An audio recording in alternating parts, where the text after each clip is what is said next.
তারা বিশেষ মানুষ, তারা বিশেষ শিশু, এদের কেউ অবহেলা করবেন না। উন্নত দেশে তারা বিশেষ মনোযোগ পায়। আমরা এক্ষেত্রে কতটুকু এগিয়ে আছি?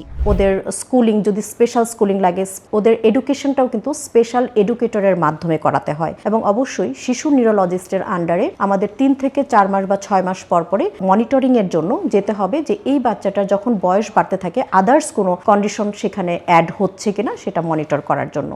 আমরা সবাই জানি যে অটিজম নিরাময় যোগ্য না, কিন্তু অটিজমকে ম্যানেজ করা যায়। কিন্তু ম্যানেজ আমরা কোন জায়গা থেকে করতে পারবো? অটিজম যখন নির্ণয় করি আমরা, তখন কিন্তু একটা লেভেলিং করি, মৃদু, মাঝারি এবং তীব্র মাত্রার। এবং এই শিশুটিকে কত বয়সে আমরা সেটা নির্ণয় করতে পেরেছি, তার মানে বয়স একটি ফ্যাক্টর এবং বাচ্চাটাকে লেভেলিং করেছি কোন লেভেলে সেটিও একটি গুরুত্বপূর্ণ ফ্যাক্টর। যদি দেখি যে শিশুটি খুব আর্লি এজে 3 বছর বয়সের মধ্যে মৃদু মাত্রার অটিজম নির্ণয় হয়েছে, তাহলে এই শিশুটিকে মাল্টিডিসিপ্লিনারি অ্যাপ্রোচে যদি তার সঙ্গে আমরা কাজ করি, তার প্রতিটি কাজকে যদি আমরা মডিফাই করতে পারি, তার খেলা থেকে শুরু করে তার সঙ্গে বাসায় কিভাবে কাজ করব, তার স্কুলিংটা কেমন হবে, প্রতিটা বিষয় যদি মডিফাই করতে পারি, তাহলে কিন্তু এই মৃদু মাত্রার অটিজমকে আমরা ফাংশনাল লেভেল পর্যন্ত নিয়ে যেতে পারবো। অর্থাৎ সে তার অ্যাডাল্টহুড পর্যন্ত নর্মাল একটা লাইফ লিড করতে পারবে উইথ মিনিমাম অ্যাসিস্টেন্সি। এবার আসি মাঝারি এবং তীব্র মাত্রার। যদি দেখি যে 3 বছর বয়সের পর অথবা 5 বছর বয়সের পর শিশুটি নির্ণয় হয়েছে তার মাঝারি এবং তীব্র মাত্রার অটিজম, এবং সেই সাথে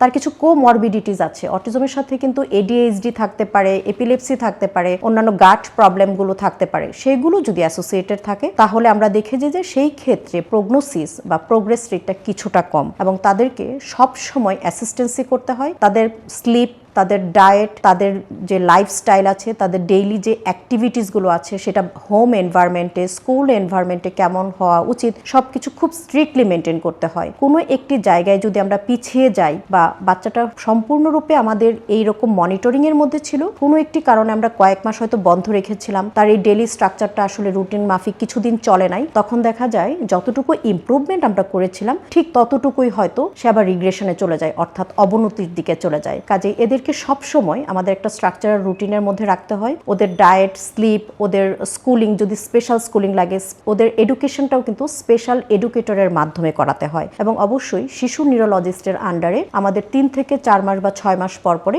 মনিটরিং এর জন্য যেতে হবে, যে এই বাচ্চাটার যখন বয়স বাড়তে থাকে আদার্স কোনো কন্ডিশন সেখানে অ্যাড হচ্ছে কিনা সেটা মনিটর করার জন্য।